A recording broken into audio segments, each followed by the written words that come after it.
Welcome to the podcast, Layla. It's really great to have you here. Thank you so much. I'm so excited to be here. It's an honor.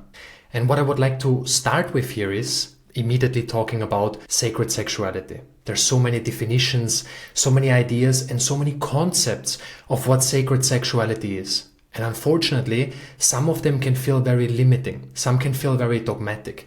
And they have the opposite effect. It's like inducing more shame instead of creating liberation and healing. And I believe that's one of the reasons why your work is so important. And I want to ask you here, how do you define sacred sexuality? So, sacred sexuality is when sexuality becomes a practice to touch the divine, or to work with energy, or to know yourself more deeply, or even to heal. And if that sounds a little foreign in relationship to sexuality, you could think of it like meditating, right? When you sit down to meditate, you take something like just sitting in a chair, right? And people could sit their whole lives and never meditate. But when you apply an intention and a practice, all of a sudden inside of meditation, you can start to connect with the divine.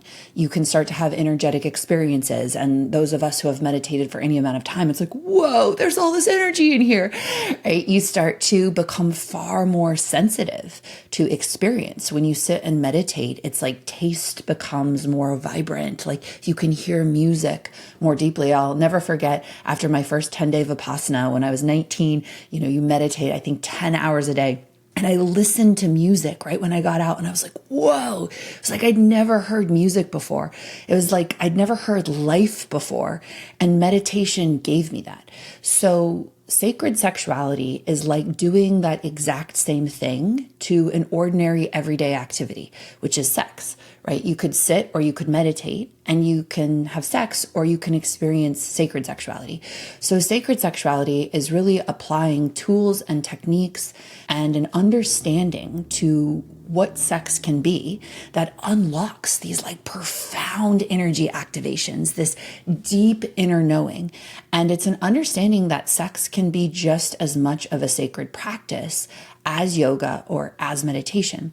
I love that you brought up that sacred sexuality can start to feel like a box. It can start to feel really limiting. I think the best way to understand this that I've come across is that I grew up Catholic, right? And so my root religion taught me that the divine is only sublime. It's only wearing white. It's only angelic choirs. It's only stillness.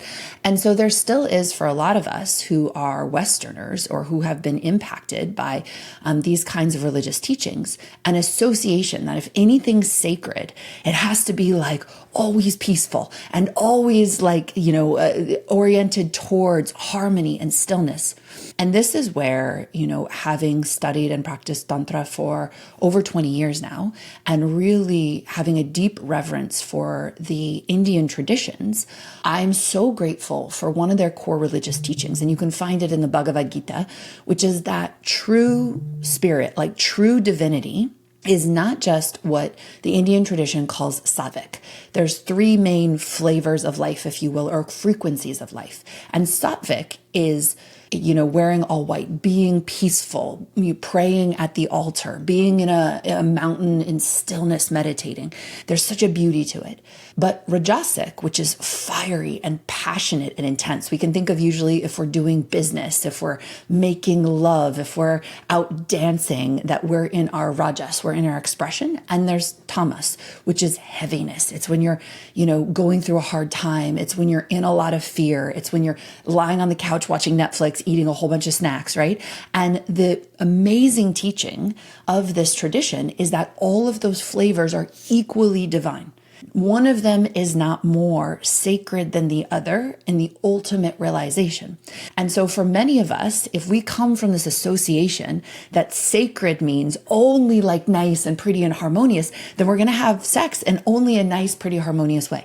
And what's so beautiful to me about sacred sexuality is you can liberate yourself from that box and that conditioning and realize that like the deep, trauma healing, or sometimes, when I'm in sacred sexuality, it's like, just like the heaviness of life moving through me, right? Like the archetypes of the world. Or many of us crave rajasic sex, like intense, fiery, like wild, right? And all of that can be sacred. So when you apply that to sacred sexuality, you open the full spectrum of what lovemaking can really be, which actually is more of a rainbow than any one color or frequency. It's the consciousness behind it that matters. And you can also learn one of the fundamental initiator teachings, which is that all of this actually is sacred, all of it. What I find so profound about your answer is that it takes away the pressure. It's this pressure that you mentioned about that people might have specifically when there was certain conditioning, whatever conditioning it was. Oh, this is sacred sex, and this is not sacred. But in that moment, we're putting into a box, and in the end, you said the full spectrum, embodying or experiencing the full flavor, the full spectrum of it, and that is what creates a sacred experience. And also, when it comes to sex, we're putting so much pressure on ourselves, right? It's like, am I gonna have an orgasm? Am I going fast enough? Does my partner like this? Am I gonna last long enough? How is my erection, right? Like so much pressure. And for those of us who are like, well, sex isn't that much pressure, I just go and I do it.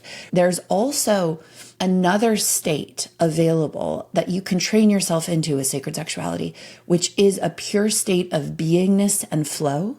And I know that that's what our souls and our bodies crave. Like we were designed to feel that liberated surrender, right? That just like primal impulse. And when you have that in sexuality with presence, like when you're conscious with a beloved, there's nothing like it, right? Now, when you're not conscious, if your beloved's like going really hard and fast and in their primal and they're like checked out, it's horrible, right? Or even if your beloved's like trying to like give you divine worship, but it's all kind of an act, it's like also kind of repulsive.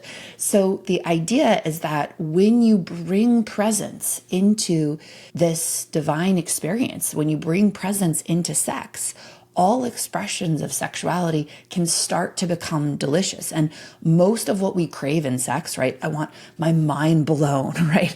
I want to like orgasm into nothingness. I want to lose my mind. It's like this hunger for this state of abandon. And so what's so beautiful about these sacred sexuality tools of using breathwork, using sounding, using meditation, working with energy, working with a liberation of the way that you move your body, is we get to touch these states that I believe that our bodies are actually under so much pressure and stress that we're like starving for that. So when people are like, oh, I don't want to learn sacred sexuality because that sounds like a lot of pressure, I'm like, yeah, but we're under so much pressure now in modern life that if you take a little bit of time to learn these practices, you get to taste a state far more regularly where that pressure goes away. And what I'm also hearing in that is it's not a checkbox or a framework of a practice. This is exactly how it has to be. It's more that the practice allows us to liberate ourselves and drop into that deeper surrender. Yes. And I love that question because I can't tell you how many people have been like, so if I do this, are you going to like come into my bedroom, like watch me and my wife have sex with like a checklist or whatever, and like correct us like as we're making love? And I'm like, no. Like my orientation towards this is for people to be able to understand what it is that gives them those sexual experiences that they deeply crave, and to also be able to unlock the box the same way that you could unlock sitting into meditation or stretching into yoga. I want people to know how to unlock the box of ordinary sex into extraordinary sacred sexuality. And just as you're saying, that isn't like, oh, it has to look like this, you have to do this. There's training involved, just like there would be in sports, right? You would train to be really excellent, but when you go to play the game, you're just playing the game. And that's also true with sacred sexuality. And this really ties into another question that I wanted to ask you. In your work, you emphasize the differences between the masculine and the feminine sexually, the different desires. You highlight the differences when it comes to creating a truly safe and connected and sacred space. And what are the needs of the masculine? What are the needs of the feminine? What do both need to truly feel safe? And just, I will use heterosexual language here, but masculine and feminine energies do not equate to gender. I will use heterosexual language for simplicity here. But what are the most important differences in needs between the masculine and the feminine sexually that people need to be aware of? It's interesting because I actually do understand it like deeply through a lens of gender, because sex is so conditioned based on the experience of your gender, right? So I will say that for women generally, right? And you can never say about any one specific individual, but for women generally, there is a deep hunger to feel safe. And it's interesting because we want to feel safe in a kind of way that, one, you can feel your emotions. Like if you were to start to cry after an orgasm, I, as your partner, regardless of my gender, would be able to celebrate you. You're safe in your emotions, that if you have like a contraction or something hurts, you feel so safe and celebrated to speak up about it and take a moment to be with yourself. You feel so safe that if you got so primally wild with me and lost your damn mind and like did like fully expressed things, like I, as your partner, would celebrate you. So that's one kind of safety. Another kind of safety is I am present with you.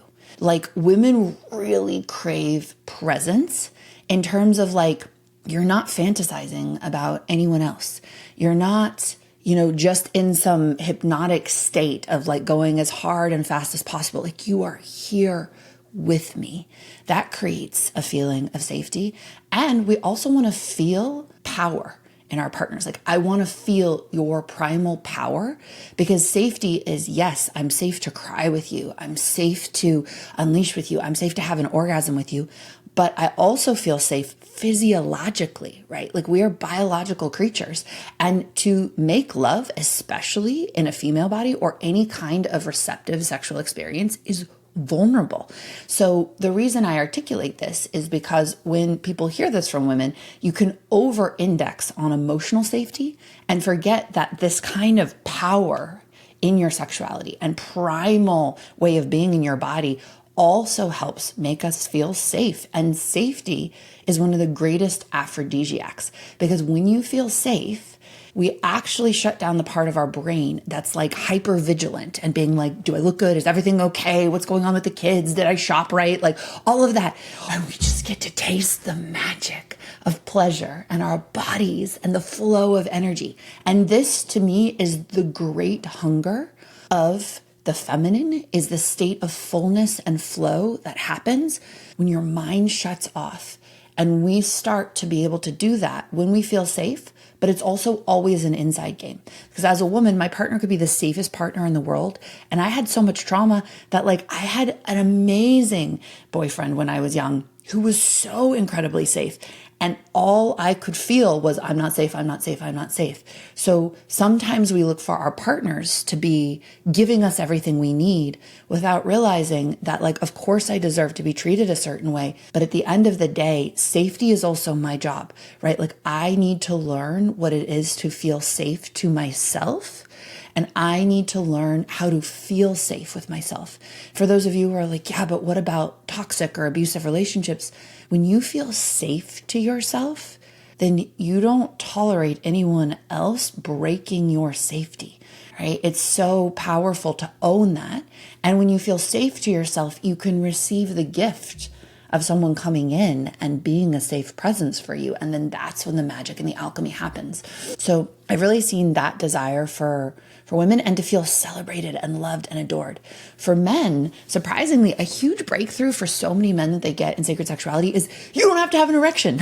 Like if you have a soft penis, we can still be erotic. You can still be celebrated. You are still a man, right? It's amazing how much pressure men have around like, am I rock hard? Am I going to last long enough, right?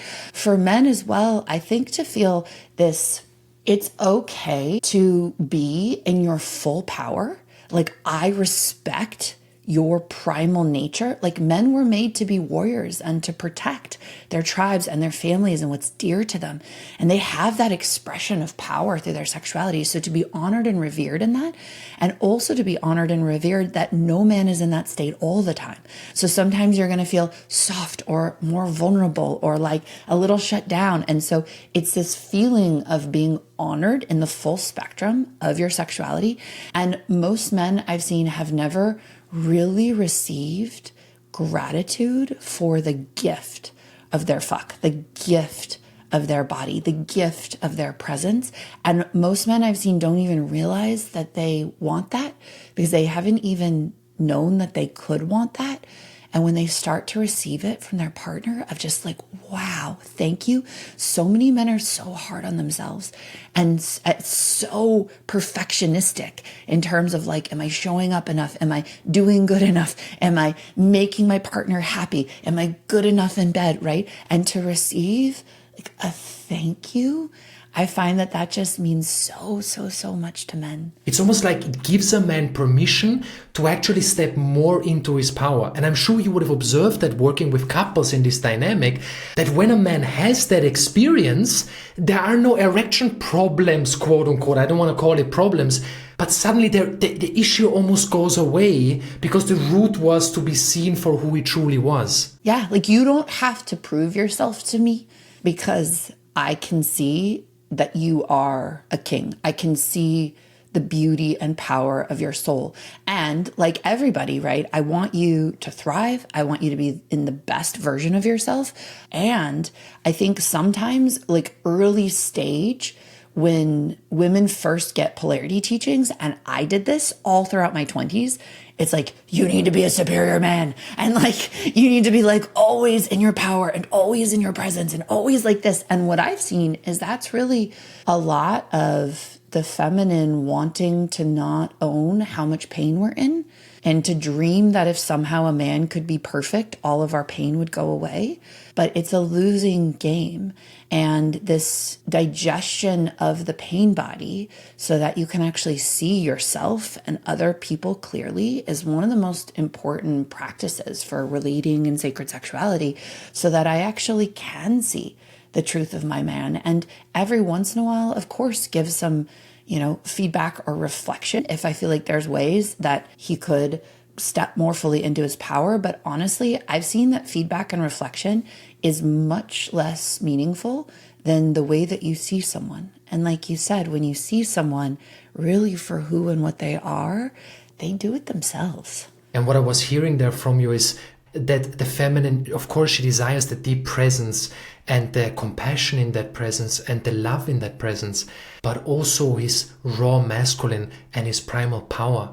And there is so much pain around that, and I believe that pain is twofold because, of course, women have experienced so much trauma and so much wounding from men, where men were harnessing their dark masculine energy in a really unconscious way. So now women might associate, oh, that's bad, but yet I desire it. And it creates this kind of internal conflict where there's so much shame. He feels like he can't embody it because it triggers her trauma. Totally. I have a couple of different practices that are really, really helpful. One of them is to have in a partnership, and let's say in this case, a heterosexual partnership. So a woman is sitting in front of her male partner and he actually expresses his primal fuck or his dark masculine.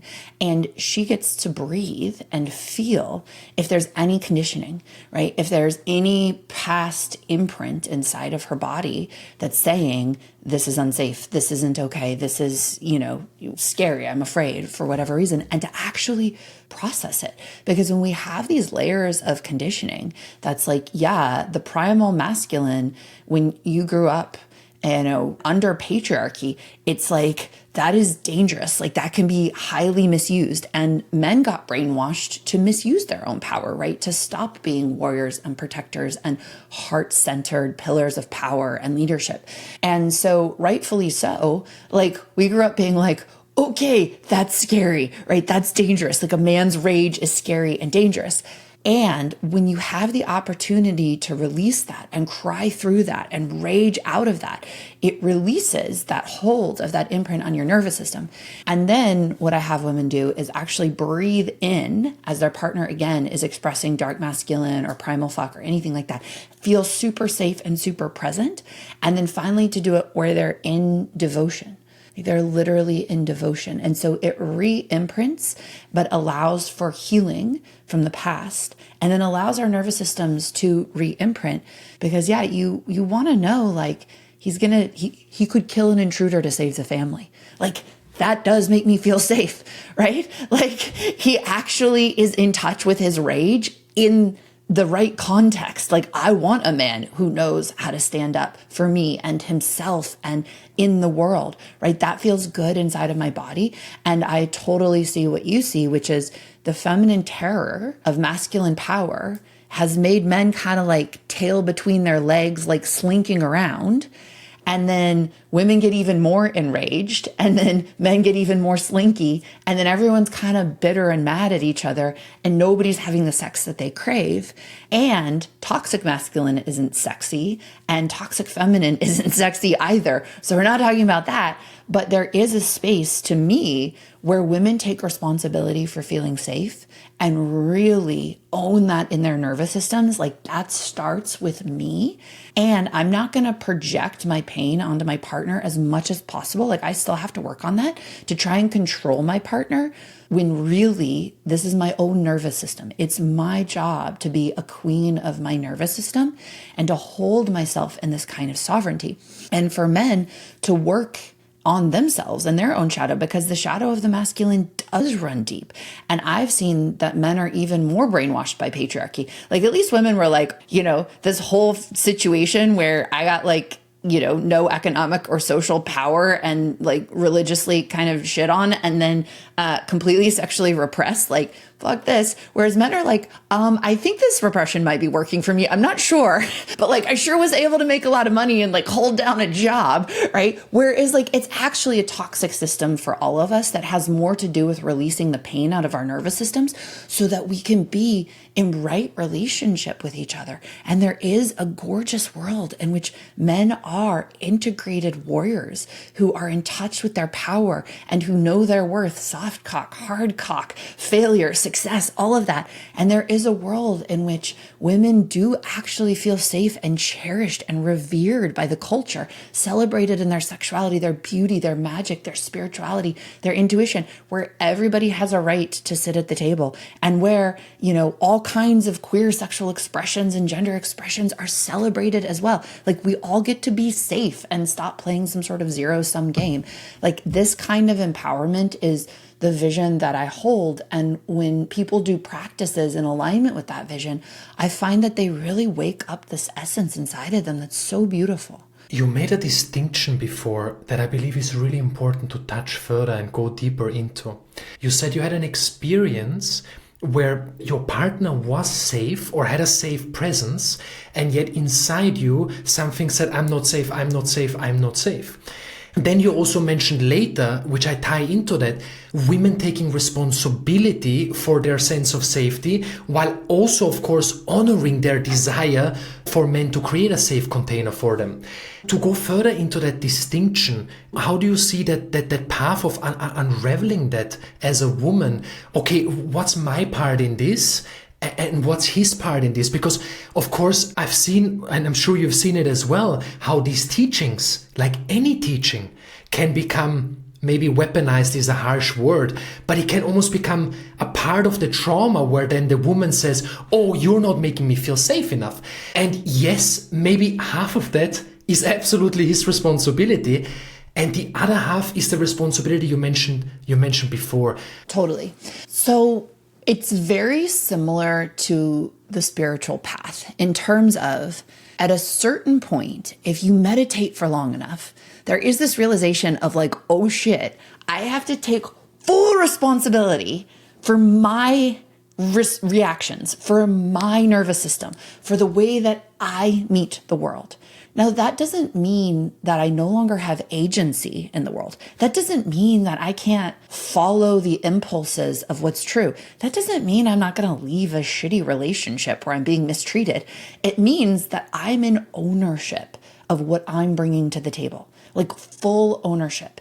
And I can acknowledge the impact that people have on me, or the impact of, let's say, like what a job has on me, but I no longer play victim. And that's a very subtle difference. It's not like you lose agency, but you stop playing victim. So here's a very subtle way that I played victim with my partners, right?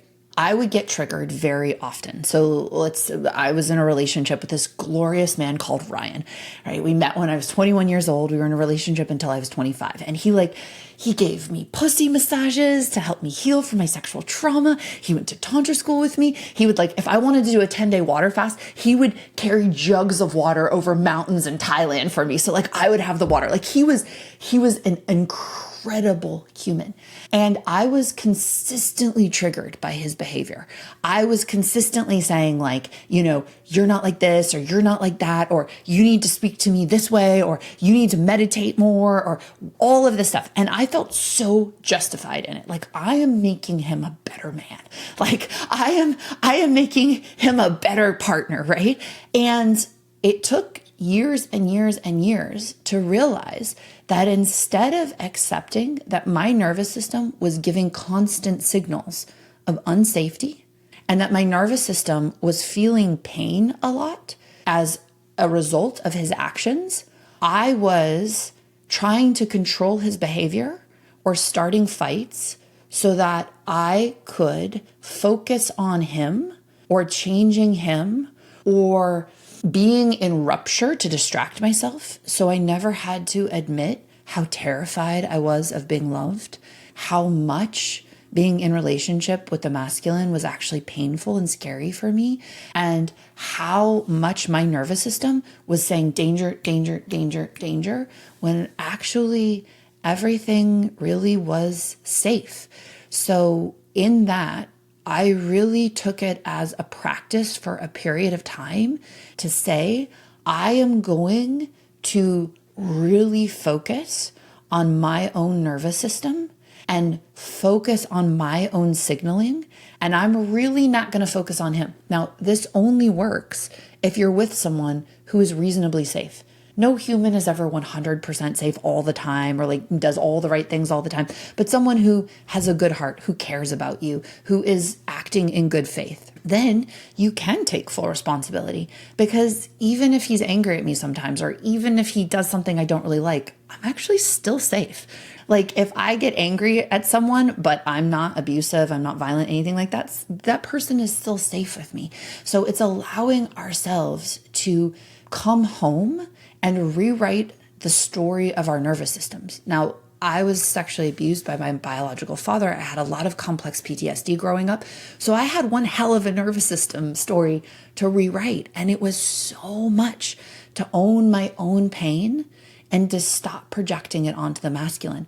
But I will tell you what happened. I had two amazing male partners in my 20s and even my early 30s, and something was wrong with them every single damn day. Some argument needed to have some feedback needed to be given. When I took ownership of my own nervous system and healed my pain with the masculine and chose to create safety in my body, and this is not a small thing, right? I will train people for a whole year to be able to even start to be able to do this really masterfully in their own system. But once I did that, I could see the man in front of me as a king, right? And it's so easy sometimes for us as women to understand the reverse. If a man has so much of his own shadow, so much unintegrated stuff with his mother, so much pain that he hasn't digested, is he going to be able to see you as a queen and a goddess? No, of course not, right? He's going to be having all kinds of issues and stories and projections and problems and all of that. So he has to do his work to be able to see you as a queen and a goddess. We all have our own version of that journey of what is the work that I need to do so I can actually see the person in front of me. That is one of the greatest partnership gifts. This ownership that you were describing right now it takes such a level of radical honesty. I call it going to the core. Like everything else is kind of the fluff and the story and perceptions. When we go to the core, everyone goes, whoa. Because it's this almost underlying, overarching truth that's emanating through everything in our life. But allowing ourselves to go to this core level, like you said, that is true healing.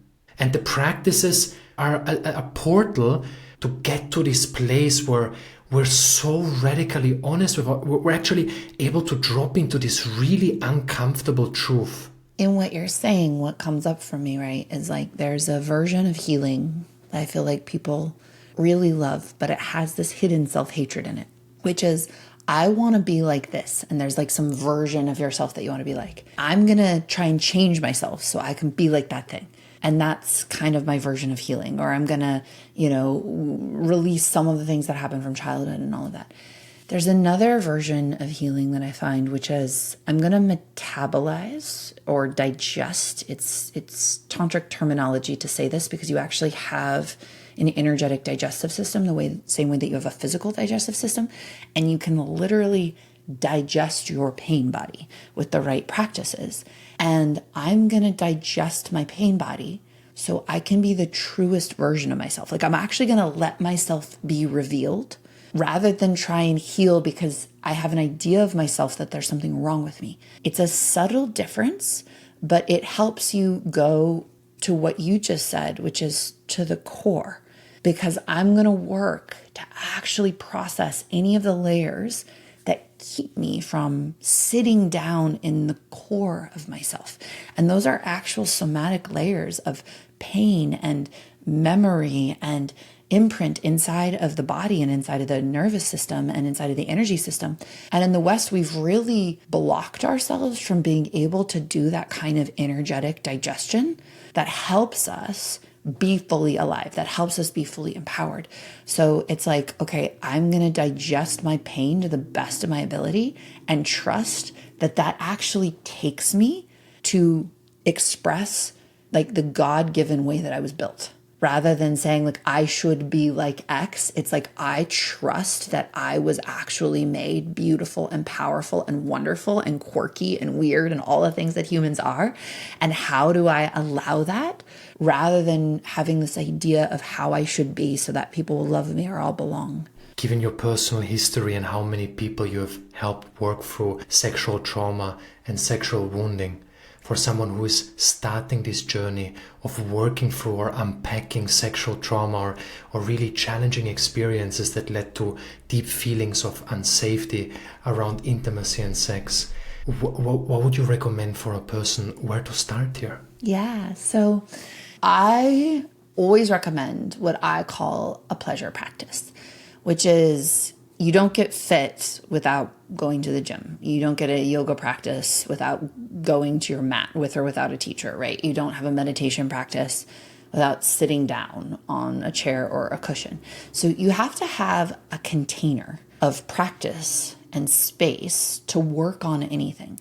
And it's such a foreign concept for us to have that for sexuality. It's like, what, a practice for my sexuality? And it's like, yes, like that's exactly what our bodies need in order to heal and activate and become the most sexually expressed versions of ourselves. So a pleasure practice can literally be 10 minutes. It can be up to 2 hours, but let's say for most people, a pleasure practice is anywhere from 10 minutes to 30 minutes. And you can learn very basic healing practices for your sexuality. So I find that people get faster results if they work with an internal tool like a crystal wand or a crystal egg that's body safe. And in that, you actually can do breath work, some deep breath work, and some physical movements with your pelvic floor with the intention of anything that is stuck here, anything that wants to be felt. Like, let me release it gently with a lot of safety, with a lot of love. And in that, you start to also implement so many things that we just didn't get taught, like celebrating and loving my cock or my vulva, right? Speaking to my sexual center with kindness, starting to pay attention to the sensations rather than dissociate or disconnect, and be really present with my pleasure rather than always going into fantasy or always going into habit. So the simplest way to start to heal is with a simple practice, even just truly once a month. If you did a practice like that once a month, that will still alter your sexual destiny over the course of 6 months to a year.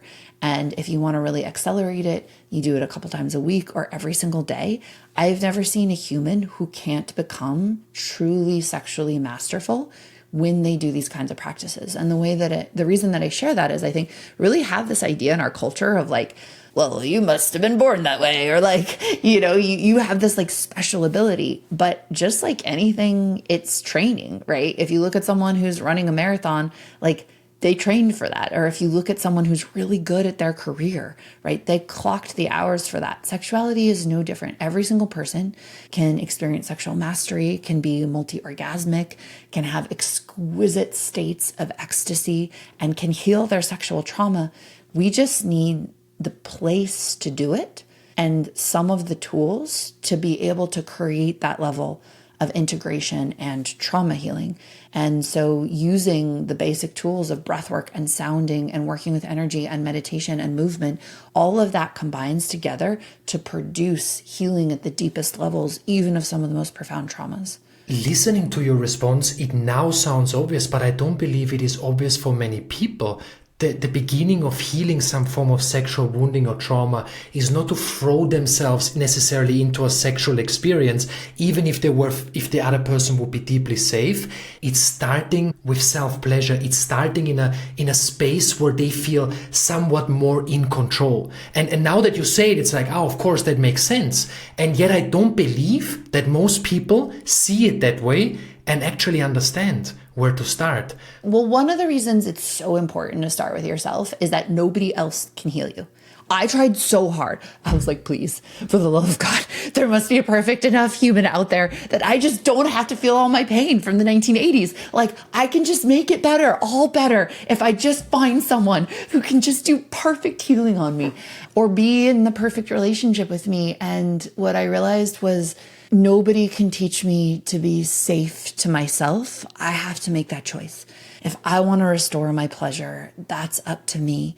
And as you know, when you teach, right, certain things can only be healed relationally, but nobody can heal relationally if they're not in themselves, right? Like no relationship is going to heal me if I'm not actually doing the healing dynamically and in my power in that situation. And so coming home to yourself first is so essential so that then you actually can that healing in partnership. I would have been lost at sea if I didn't cultivate a pleasure practice that was all my own and then start to be in relationship where I could sexually heal. What might also be playing out here is that people put pressure on themselves that they need to feel a certain way in relationship.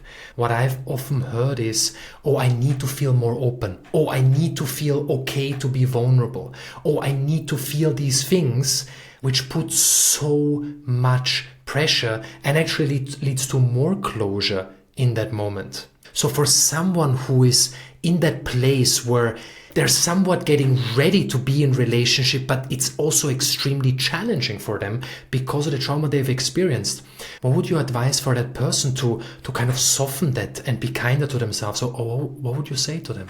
I would say that I have worked tirelessly for 20 years to make my life an expression of my soul's truth and not my trauma. And I am still humbled every day in my partnership by how challenging that can still be. That those deep relational wounds, those early terrors, they run so deep. And that really is the most powerful, most challenging spiritual work, is learning to be with those parts of ourselves that are still so frozen in time, so traumatized, so afraid, And rather than being with that, there's such an impulse to project, to pick a fight, to run away, to shut down, and to have compassion for all of those trauma responses and even our fawning, just staying comfortable, trying to make everybody okay all the time. Like, having compassion for that is so important, and understanding how deep so much of this runs, and that you're actually not different from any other human I've ever met. Like, almost every human, with like a tiny few exceptions of people who just had the most glorious childhoods, right? And they still have to reckon with being on this planet, which is not an easy planet to be on. They are terrified of love. They have a hard time letting love in.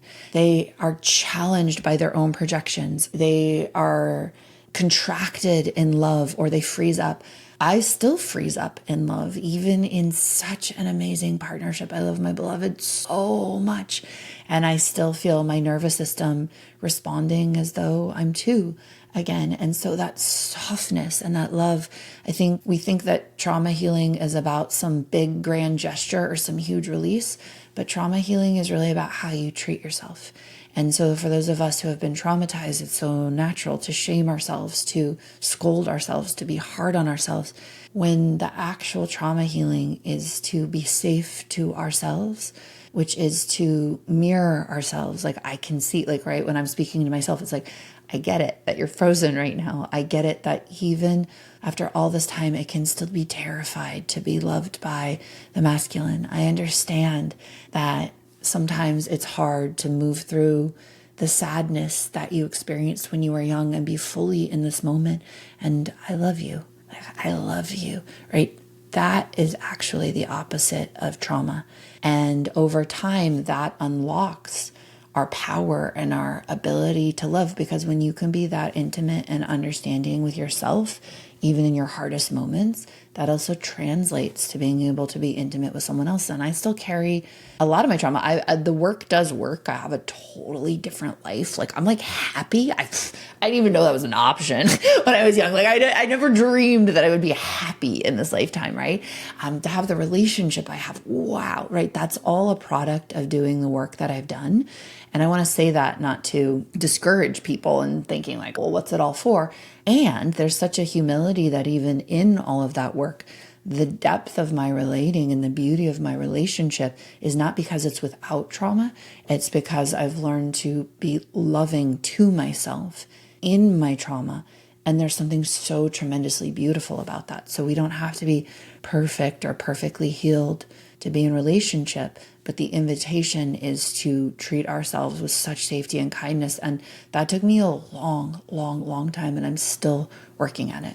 The point you just made around, and I tie this back into when you shared about your definition of sacred sexuality, it's not the absence of trauma. It's the ability to embrace that and to understand one another and to tie that in. That in itself, I sense, would allow many people to just release pressure. Because it's almost like perhaps there might be this stigma for people unconsciously, oh, I have experienced wounding and trauma around sex, so how can I get to this place of sacred sexuality? And I've never met a human without a pain body. Ever. So sometimes I think we make ourselves so special. Like, oh, I have all this pain and all this trauma. I'm like, I've worked with so many people. Like, everybody's got pain. Like, everybody's got trauma in some way, shape, or form. So we also don't have to be like, oh, no one can love me in this. It's like, no, if we're unlovable in our pain and our trauma, then nobody loves anybody, you know? And so it's actually really important to recognize, like, no, we are lovable in our pain and our trauma and our shadow, right? That is how we forge potent partnerships that we're all seeking, and the depth of sexual intimacy that we all crave. It's actually straight through those places that we've been afraid to go. Because when we can see each other in that and love each other in that, like, that's actually what it's almost what I'm hearing when what you're saying is also that trauma gives, on the flip side, on the other side or inside, gives a deep sense of depth to the sexual experience. It's not, oh, I can't go deep, I'm blocked. I don't like the word blockage. I might sometimes use it, but I'm blocked because of trauma. No, I can actually, it helps me to go deeper.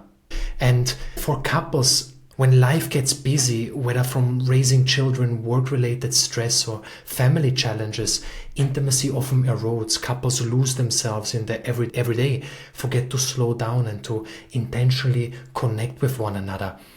For couples who are exceptionally busy, what do you recommend for them to integrate a healthy and fulfilling sex life into their routine?